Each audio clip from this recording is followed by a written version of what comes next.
In 2025, how can we get the most out of education and family marketing? Hello and welcome to the Boostara Podcast. I am your host, James. On the Boostara Podcast, we speak to leaders in business and education and uncover the truths and insights from their amazing experiences.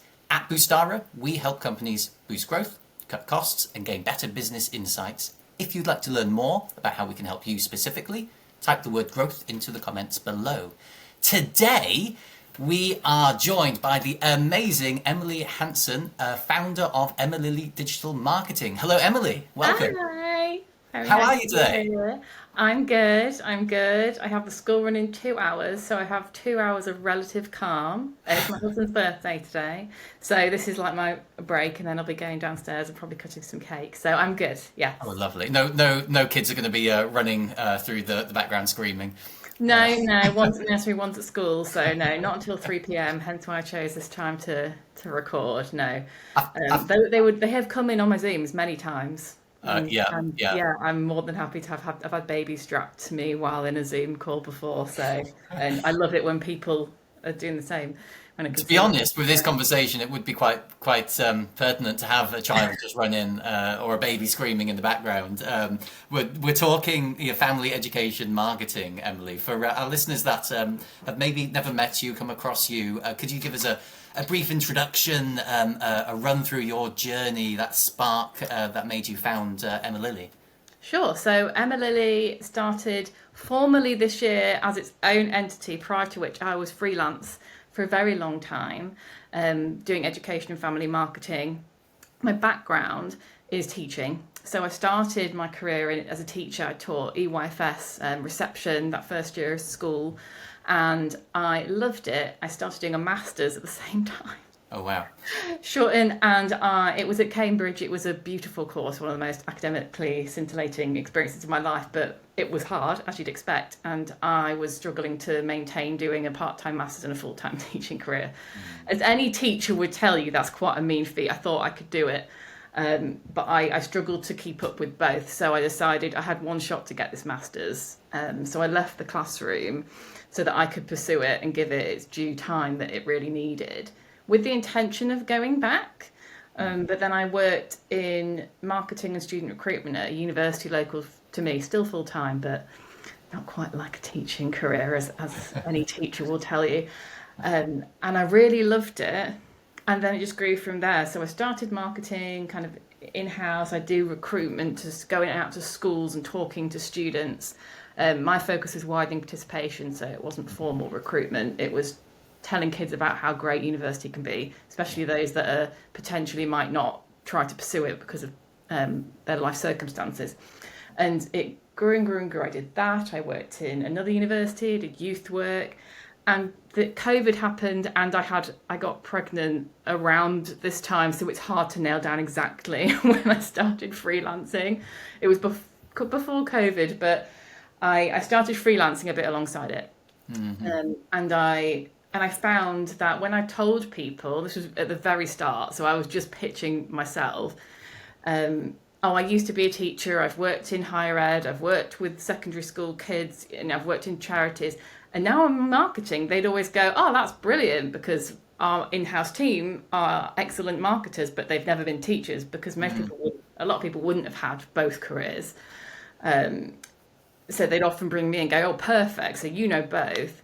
And I found that I could rinse and repeat that. Lots and lots of clients wanted it. And I expected it to be a little side hustle, and it just grew and grew and grew. And now it's its own company. Our accountant said, you really need to set up as a limited company now. And we decided to brand it formally as Emerlilly, which is based on my old MySpace name, which ages me.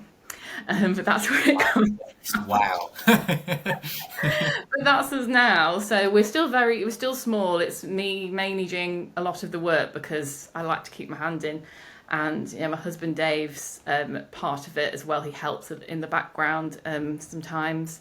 And then we have a wider pool of people that come and help us on some projects. So we have like a graphic designer if something's really complex that she might come in. We've got a web developer again who might come in. So we're building it up at the minute. But yeah, we're Emerlilly now, which is really exciting. That's amazing. And I think a lot of sort of solopreneurs will relate to what you said, and I think it's a good lesson for a lot of people that leverage your own experience, your past expertise into what you're doing, whatever it may be, right? So important for you to be successful, for you to have that confidence in what you're doing. And I think your story there, it's you started talking about it more and then realized like, well, actually, yeah, I have this Yeah, like experience, I I just have getting this this feedback. offering.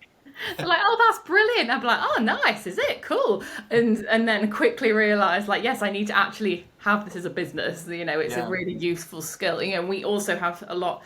We try and keep our freelancers they're all education, experts too. Like our graphic designer, that's her specialism. And we have a close friend of mine who sometimes comes and helps, and she's an ex-teacher too. So we try really hard to replicate the skill set because that's what we're passionate about, delivering marketing support that has the knowledge of the education, profession, and family as well. Because, like I've mentioned, I've got 2 kids as well. They keep me on my toes. Learn a lot from them. And that obviously has its value and brings results for your customers. Hence, hence you guys growing, right? And Yeah, I yeah. guess from your perspective, looking in now in the marketing scene within family and education spaces, what trends do you see kind of happening or changing within the space?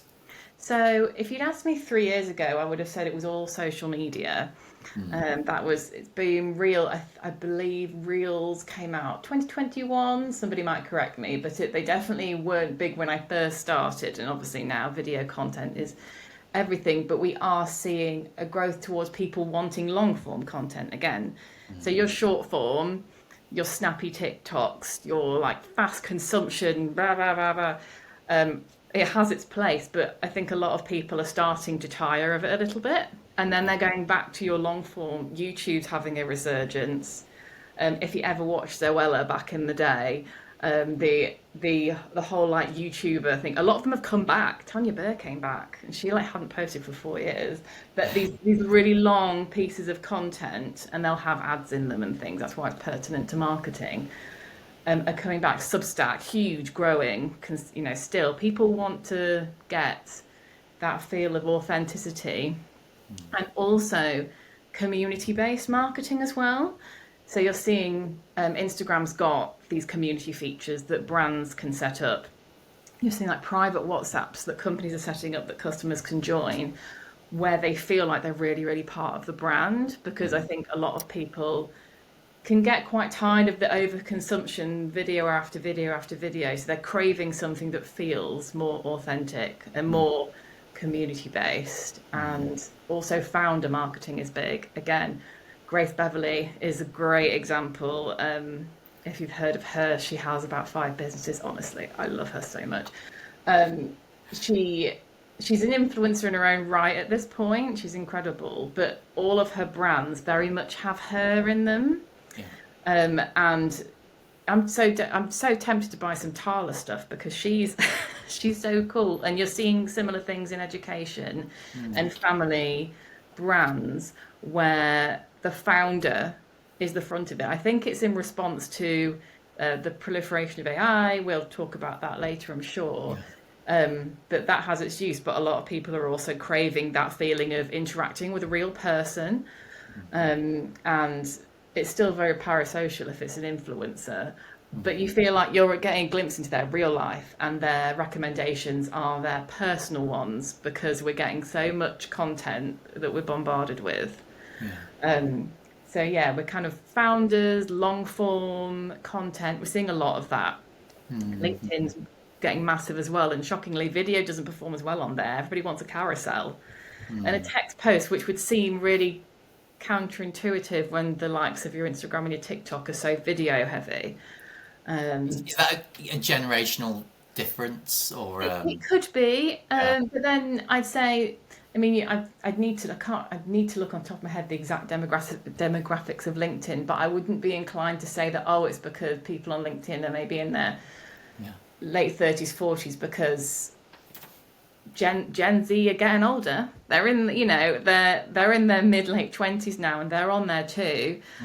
So I don't know whether it would be a generational thing. The demographic and the the use case, the reason why they're accessing that particular social media, right? And what they expect to get from it. I think my take would be it's because people are looking on their lunch breaks, maybe at 5 o'clock. LinkedIn tends to peak at about 12 to 2 p.m, completely different to the other platforms. And people are wanting to digest quickly, and they're probably seeing a video and I can't have time for that. And they're flicking past, but they see a text post or a carousel and it feels like it's something they can like quickly take on. It feels a bit less clickbaity. So that's what I think. I think LinkedIn has that tendency to be a bit more long form, your long text posts. Yeah. It's interesting. No, really good insight. I mean, for a company reaching out to you and working with you, what's the sort of common transformation that they can expect from working with yourself? Well, we vary on what we offer, so we tend to try and meet a brand exactly where they are. So we have 3 packages. We're building out the bottom. We have a DIY option, which we're currently growing, which will be courses and things. So those that are either startups, small businesses, who might think they need a bit of knowledge on marketing, but they don't yet have the budget. Maybe they're bootstrapping, funding, that kind of thing. So we're doing that. That's going to be more, we can do it yourself. Here's some great background to start with. Then we've got a done with you service where you get calls and a Slack channel that you can get advice and help with, like a helping hand along the way while they're building, which we've got quite a few clients on at the moment. And then we have the traditional done with you, which is more what you were describing there. We're like, what's the transformation? That would be where we are taking it off them and just, doing it for them. And if the transformation there, typically it's bringing in that knowledge of their target customer. So they might be targeting schools, teachers, parents, families, anybody in that education space. And we normally bring in that perspective of being able to look at what they're doing and saying, that looks beautiful, but teachers are not going to have the time, or that's really great, but there's not much point targeting a teacher in this because it's going to be the senior leadership team who buy your product, so you shouldn't be focusing on that. This is the way that they're going to get to you. So usually we'll come in, we'll listen to what their product or service is and try and work out exactly who is buying, because sometimes you'll hear like, we're selling to education markets, and we try and narrow it down. So sometimes services do have a schools portion and kind of which is more your like B2B side, and they also have a customer facing one where they want families to directly buy. But we try and nail it down because they're very different strategies. So we'll usually do, if we're taking everything, we'll do a good old audit of everything, look at their audience, the personas and how we're going to meet them, and then work on it and produce the results. We always have like an analytic thing and lots of regular chats with our clients. So we'll get some really strong results from that. But it's quite a journey to get there. No, amazing. And I mean, with your background and your positioning, as you said, as a parent, as a former teacher within marketing for family education brands, is very unique. And we were just chatting just before we started the podcast about, do you have many competitors out there? Are there many people placed within your position? You mentioned there are a few, right? But there's certainly within your particular. I mean, how do you get out to more? Because I imagine there's quite a big audience, a need for your kinds of services. So I think any good niche will have several people working in it. That's just kind of how it works. There's definitely other agencies out there, and great ones at that. I like to think I'm competitive. I'm not one to like knock any competitors, because anybody who's working in education in some way usually has a real passion for changing the lives of young people. So whoever those competitors are, they probably have a similar values to us in wanting to bring either getting really incredible products and services out to the people that need them. Usually they have a passion to change the lives of children and young people. So I certainly won't knock any competitors because I think they'll all be backed by great people. But I I'm yet to see, and it might just be me not looking hard enough, but I'm yet to see anybody that really focus on that. We are ex-teachers. Yeah. We have been in this position, and I can viscerally take myself back to the front seat with 30 children in front of me and getting pings of emails on my school mailing list. Yeah. I can take myself back to scrolling through Instagram looking for classroom, ideas. I can take myself back to how exhausted you are and how much love you have for what you do. That's what drives everything we do at Emerlilly, and I think that's what makes us stand out, because there may be people who used to work in teaching who work in those places, but I'm not seeing it as I'm just not seeing it as much. But who knows, maybe in the future, capitalism. But that for now, that's what drives our passion, and how we help the people we work with, because we've been the person that does it, right? Exactly. Yeah. I mean, for those those brands that you those organisations that you work with, I mean, what's the common kinds of misconceptions that they initially have when it comes to working with an education focused, family focused marketeer, or just generally marketing their products? I guess a lot of them think that they see, oh, this is good, this is something that's going to benefit children, so people will buy it, but it's not as simple as that. I think it's being able to identify what platforms are best to promote their product or service, because everybody we've worked with have had fantastic products or services, and it's about nailing down where they're best promoting it, I think. So knowing where best to focus, especially when you're starting out or when you're like, I really don't know which one to focus on. It's deciding where, because there's so many options within digital marketing, and they grow every day, right? It used to be just SEO, and now it's answer engine optimization and generative engine optimization. It changes constantly, so it could be super overwhelming if you are doing your own stuff, or you are knowing you need help, but you're like, I don't even know how to articulate what I should do. So one of the misconceptions is you have to do it all. But I say it's much better to do a few things well, and then usually you work out which of those few things you should be doing by looking closely at your audience and where they are, right? So I'd say, common misconception, you need to do everything. And because if you're comparing yourself, you might say you're like a startup and you're looking at your maybe a company that you really are inspired by, and they look incredible across their social media and they're really active in all these areas. They're either got a huge team, or they're actually not in loads of areas and they're just nailing it where they should be. So not doing absolutely everything is one of the main things we say.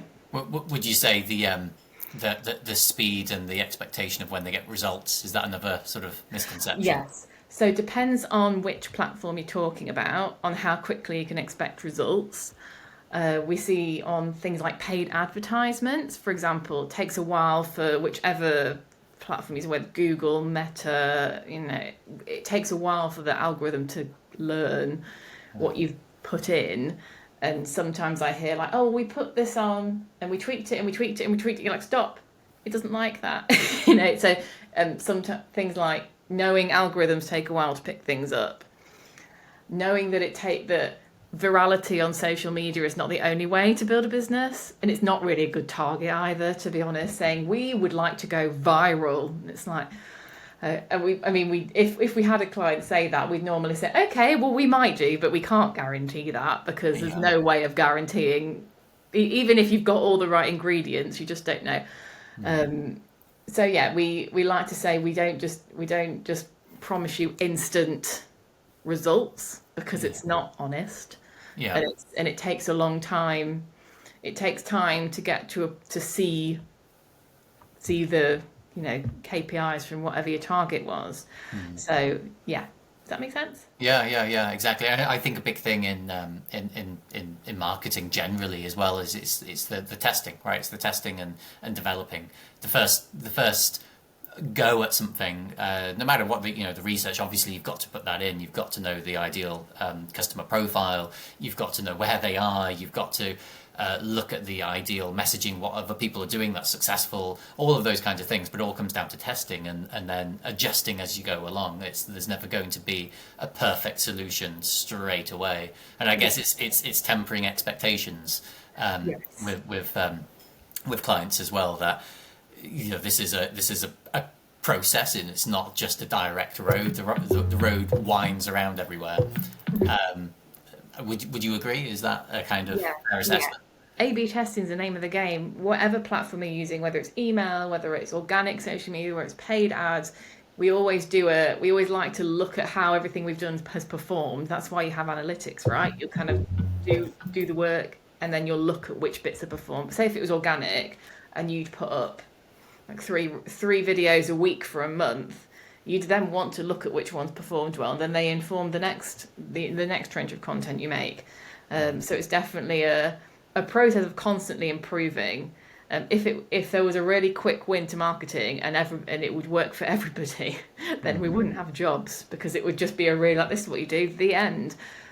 Takes a lot of, you can plan based on what you've done before and what's been successful and what you know that audience tends to respond well to, and then you give it a go based on what you know, and then you keep feeding back and then improving and improving and improving. You look at any large company, their marketing will look completely different now to how it did 2 years ago, because they've seen industry trends and they've looked at what performed well, they've looked at what didn't, dropped that, and made it look new. That's why it's constantly evolving.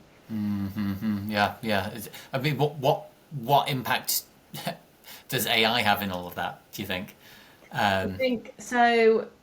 I am not against AI, because it is where our tech is going.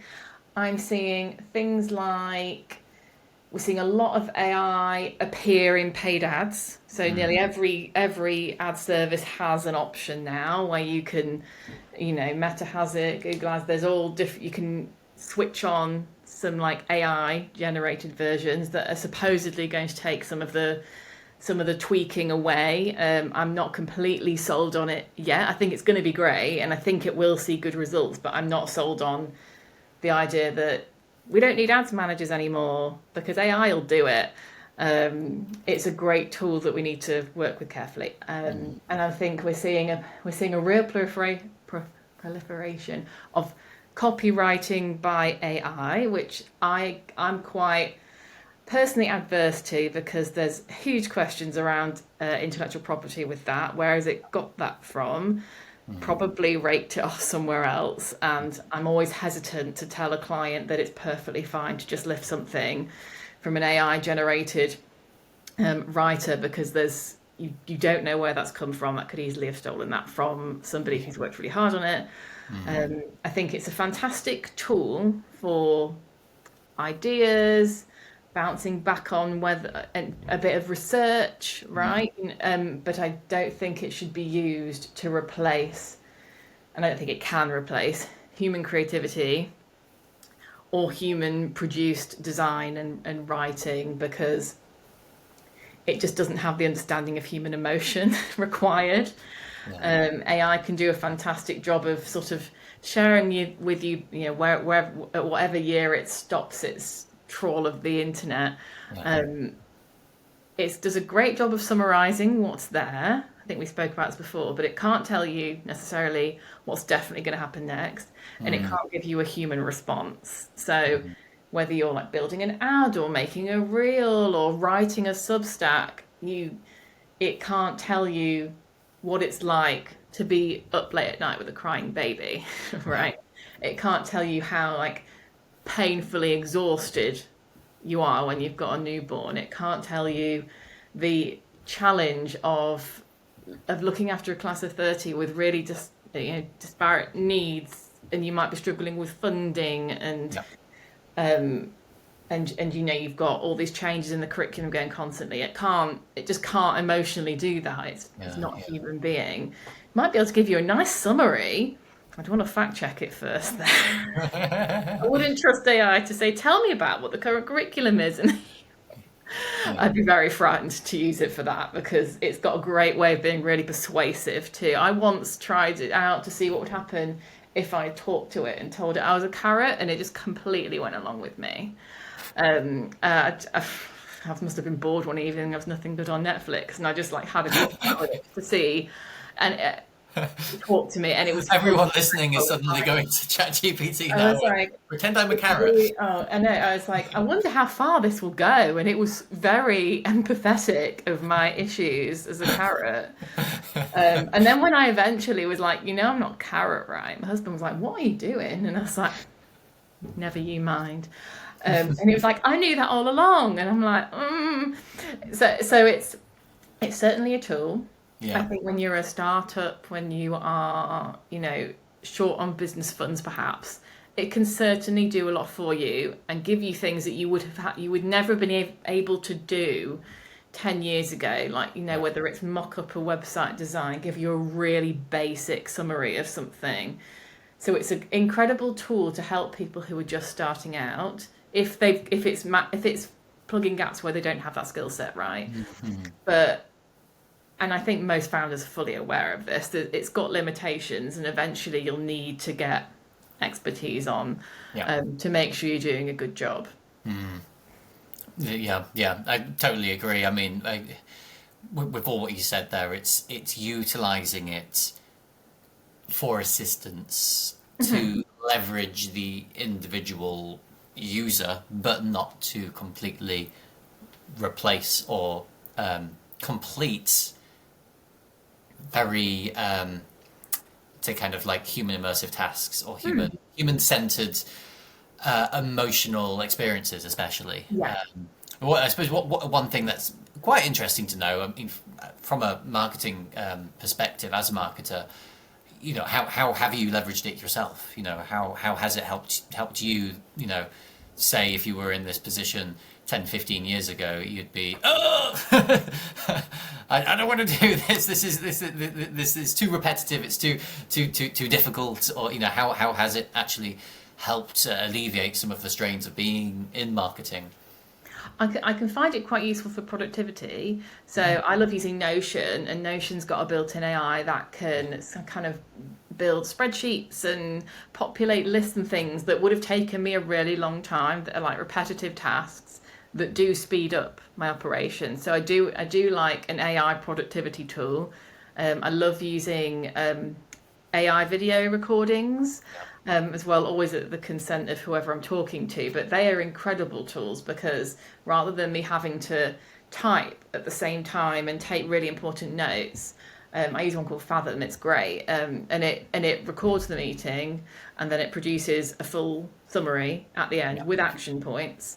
Though again, classic AI, if you say anything that sounds like it's something you need to do, regardless of whether it makes zero sense within the context, it will put it as an action point. Yeah. So somebody I was on with once mentioned that they apologised their living room was a mess, and it said it as a to-do list at the end.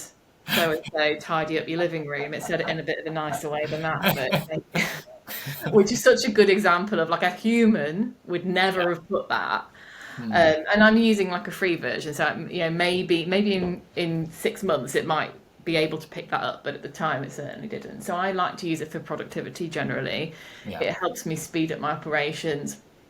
It cuts out really repetitive tasks that would have taken me a long time, and my time, as any founder, any parent will tell you, time is really, really valuable. I get a set amount of time in the day when my children are in childcare at school. Often in the evenings I'm working as well. But if there's something that will speed up something that I would have been doing really manually, I really like to use it. I wouldn't want to use it for anything creative. Personally, also because I started, one of my main things when I first started was being a copywriter, so I love writing. And for me, I certainly wouldn't want to use AI produced copy for a client, because that's not what they're paying for. I would never want to use it for that. But it can certainly help speed up what you're doing. And I'm open to its use for productivity reasons. Everybody's got a different take on it, but I think because I really hugely value the creative process, and it's incredible what the human mind can do. And I think I also am like always scared of that kind of cognitive atrophy, where it would be really easy if you were writing an email, say, and you had like a email where you had to say something really nicely, but it felt a bit like, oh, this is something I'd want to turn to somebody and go, do you think this sounds good? And it's very tempting to just ask AI. Yeah. But the more, me personally, the more, if I did that, the more and more and more I did it, I wouldn't be stretching those cognitive muscles, and I would then become reliant on it. Yeah. When that's something that I'm more than capable of doing myself. And it's a creative process. I don't like to use it for that. I think it's very easy to get too reliant on asking ChatGPT for everything, because it gives an answer and it's usually very persuasive, even if it's wrong. Yeah. It's very No, self-assured. I love that. It's taking the critical viewpoint of of its use and what you see as the limitations and how you think it should, like say a piece of writing should look, should sound, that you don't agree that ChatGPT is doing it in that way that you expect, your standards, right? And I think it's I think it's, you're exactly right. Every industry and everyone's job look at it very differently and utilize it very differently. The thing you said, towards the beginning about speed, right, and time saving as a parent, as a business owner, where your time is stretched, your time is limited. If you can do something that is a boring manual data entry Exactly. job, do it, so that I can free up my mind for the higher value things, whether that's in conversation, in building up rapport with clients, with customers, or sitting in that creative, critical process where your brain should sit to really help you develop the client's project or develop your own business. That's where your time is most And that's where I'm happiest. I'm a real wordy, nerdy girl. I love writing and thinking and critical analysis and all that kind of stuff. And if I'd really miss that if I was chucking it into an answer engine, right? It's part of who I am. Everybody will have a different take on this, and I'm always open to hearing more information and changing my opinion. That's just from what I've used it for, what I've read about it, and what I've experienced. That's where I've come to. But many people might feel differently. But that's just where I sit. Okay, I'll ask you then a deep critical thinking question. Well, oh gosh, my children are screaming at me this morning if I say this. So, In theory, I like it. if you could automate or bring in some form of tech into your current business structure, your business day to day, that you haven't already automated or you haven't already tested, what do you think would have the biggest impact if you could bring in some kind of automation, some kind of tech to take part of that one piece, that one job function of your day?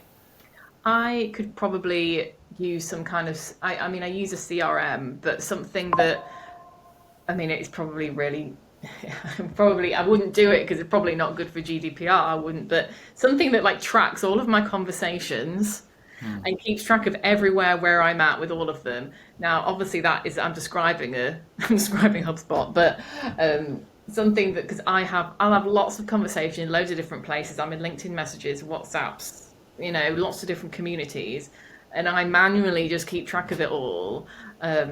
But if there was some kind of plugin that was GDPR friendly and wasn't sending all my data somewhere, then that would be great, because at the minute I'll often be like updating, right, this is where I'm at with that person's a potential client, that, something that automated that and did it correctly would be great. And realistically, I'm probably describing something that already exists. It's not implemented it yet. But I'd be very hesitant to plug anything into all my software that's tracking everything I say. Maybe I need to don a tin hat in that sense, but I'm just a little bit cautious of anything like that. Mainly because I understand obviously the basic principles of AI and I like to read around it, but I'm not in an AI tech role where I know the intricacies of where all that data comes from and where it's being stored. And when I don't know something, I'd much prefer to be cautious. Because when I don't fully understand it. So I think that's where I'm probably at with AI. I understand a basic consumer level and a level enough to use some tools, but because I don't, because I don't know what I don't know. I prefer to sit cautiously than chuck everything at it and just yeah. Yeah. No, that's a really good, I think a really good and professional take on it, right? You've got to understand before you jump into things, and I think that's that's where a lot of people are at with the use of AI at the moment. Is there's such a buzz around it everywhere you look? People are talking about AI. There's these workshops to join. There's this new tool out. And I heard the other day there's 40,000 tools on the market, which is very overwhelming, and those are only growing day by day by day. Yeah. But how do you know which is the right for your business or your particular project? What other plugins, APIs does it need? And what about GDPR? What about all of these things? We're going through a revolution, and there's lots of smoke around it that people are kind of Yes, I think sifting it through to moves try to so understand. quickly, doesn't it? It moves so quickly. Unless you are in it, it would be very difficult to be completely abreast of every change because it's so fast moving, Yeah. and like you say, a lot of it's cloaked. In terms of ChatGPT, when you go on it with a free service, it's just a lovely white screen with with a little thing. Be like, what do you want to know? And you're like, oh, okay. Yeah. Where are you? You know, it's you don't know exactly where it's coming from. At least I don't. So yeah, I tend to proceed with caution, and I think anybody who's worked in education will tell you the more you do in education, the more you realise how oblivious you are to the majority of the workings of the world. Yeah. Yeah. Exactly. Certainly, the further I got in my education, once I got into my master's degree, I felt pretty self-assured at the end of my undergraduate. That's like, yeah, I know this really well. The further along you get, the more you realise how you really know very little. Yeah. So I'm painfully aware of how little I know about how AI works. So I'd rather proceed with caution. Yeah. Yeah. Yeah. Well, I mean, with that said, Emily, I mean, going forward into the next sort of 6 months, 1 year, what's in the pipeline for yourself and Emerlilly? What's Yeah. the plan? So we updated our website last week to change the positioning of our services a little bit because I talk with a lot of startups and small businesses, and the traditional agency model of we'll take that off of you and here's what it'll cost has a place, don't get me wrong. A lot of my clients run that kind of style, but there's a lot of people who are earlier on in their business stages who need help but are not ready to invest that amount of money. So we've set up new tiers. So this kind of DIY courses done with you, support and done for you, the traditional model, and we're building them out at the minute. So our done for you model is as it always has been. Our done with you is now live. We've got a few clients on that, and then we're building out a courses function. So in the next 6 months, we hope to keep growing it and keep developing it, adding to the library, and yeah, just expand on that to allow people. And I speak to a lot of people who are teachers who are setting up a business, or maybe they've just left the classroom and they're setting up a business. And if you've been in education for most of your working life, it's like a microcosm. You just don't know anything else. Yeah. So it could be really overwhelming. So I wanted to meet people there as well, have something that they can support, that can support them when they're a small company and they don't have a huge budget to start with. Yeah. So we're building that out as well, which is really exciting because I love people. I like helping people. So I wanted there to be something where somebody goes, I really, really would love to get your help, but I can't afford that. Yeah. So I wanted to have something that meets them there. That's what we're building at the minute. Brilliant. Yeah, and what I was going to say is there an ideal person to reach out to you, an ideal client that maybe wants to work with you? Who are they? What do they what do they do? What's their space? I don't have any kind of like demographic, but I certainly we love to work with anybody that it has a product or a service that is at the end of the day trying to improve the lives of children and young people in some way, whether it is like an educational product, or whether it's maybe they're a coach and they want to support self-esteem. These are very general, by the way. I'm just spitballing here. Any business that has something where they're like, this is going to help children and young people, whether it's in a school space or whether it's in a family space, we've got that's always sort of the underlying thread that all our clients have been. They're helping children and young people in some way. So if that's you, Absolutely. I really aged myself there, didn't I? If that is anyone listening, I mean, what's the best way to contact That's probably you? more realistic. Yeah, that's us, and we have just started a newsletter as well, which is a great way to dip your toe in if you're trying to work out if we're the sort of the right fit. It's called Learning Matters, and it is all about current news, events, policy that relate to education and family, and children and young people, and how that might impact your marketing in some way. So I've just released a few shorts on it. One about the steady increase in parents who are looking for referrals for special educational needs for their children. It's 1 in 3 now. Parents are actively seeking referrals, and how knowing that our current health system is struggling to keep up with a very real need, how that can affect marketing. And I did another one that was about the smartphone free childhood movement as well, and how parents are responding to that, and how that could impact your marketing as well. So I'm going to do a newsletter that's a lot more yapping, but in that vein. So if that sounds like something that would help, I can send you a link to it later, James, and if you want it for the show dates. Brilliant. I think that just summarizes that. Yes, you are marketeers. You help people sell, but really at the core of it is you are helping to improve children's lives by the products, by the services that you are helping to promote and get in front of the right audience. And I think that's the really the core, the valuable part of what you do, and those kinds of resources are just fantastic in helping people, helping the services that are trying to help. I want to be helpful. It's probably a fault. I don't know. I really, really I'm terrible. When people ask me, I give away too much free advice because generally I like people too much. My husband will be like, you probably quote them at some point, Emily. But I try to help. You say sell. It's not always like that. It's more helping people find their audience. Yeah. We live within a capitalist society. It's how we're structured, for better or worse. But that's how it works. So we want to sort of help people who have a product or service that's for good. Yeah, for exactly. common good, find it's people that will find it beneficial. If anyone wants to have a deeper conversation with yourself, Emily, what's the best contact details to get you on? Best place is probably to look us up on that website. It's emerlilly.co.uk. It's spelled Emerlilly. Again, sorry, MySpace username. So obviously not existing anymore, but that's where it all came from. So if you head to our website, you can look at all our services. There's my email address at the bottom, which is hello@emerlilly.co.uk.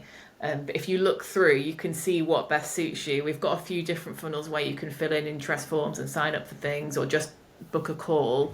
That's probably the best place to go, because then you'll see where you're best getting in touch with me. But yeah, I love a yap, so they can come and chat to me. I'll try and keep it on task. Brilliant. Well, I will put those contact details below, Emily. I guess in summary of today's call, at least what I've got from this really is that education, family-related marketing, it can be extremely effective when it's coming from someone that knows what they're talking about as a teacher, as a parent. I like to think so, yeah. That's one thing, and that's where I think you especially are extremely unique and knowledgeable in that space. Number two, I would say, it's not a straight path in terms of marketing your product, marketing your service, looking at the different platforms that are available, where the right messaging, what that messaging is that's going out. That's something that requires time, it requires research, it requires collaboration with the likes of Emerlilly, right? Especially within that space. AI, I really appreciated it. Crafting good, solid copyright perhaps not quite there yet, and that's something that you take pride in, that you do to a very, very high level, and AI not quite there, and maybe won't ever be at that point without the human experience, the human kind of intuition. And I suppose, lastly, is there a lastly? Would you say, if you add one more on, Emily, what would you say to summarise? In summary of what we've said, yeah, I think marketing is ever evolving, and if somebody promises you they'll get you hundreds of thousands of sales with this one simple trick, they're probably making their money from a course about their simple trick, not from their marketing. So there's not a guaranteed one route to get there. It takes some lots of analysis and practice and iteration. So yeah, if anybody promises you immediate results with minimal energy, they're a red flag. It's a long collaborative process, but it can be fun as well. That's why I do it. I really enjoy it. I'm pretty sure everyone listening can get that sense from you that it will be a fun collaborative experience. Well, I've got to say, Emily, thank you so much for joining us today. It was really, really valuable insights. And I want to say to everyone listening, thank you very much for listening. Please like and share this video so we can get this message out to as many people as possible. And if you are involved with family education, family related products, education related products or services, do reach out to Emily directly for whatever kind of question that you might have. I'm sure she will look after you extremely well. But thank you, Emily. Thank you for having me. Brilliant. And thank you everyone for listening. Bye.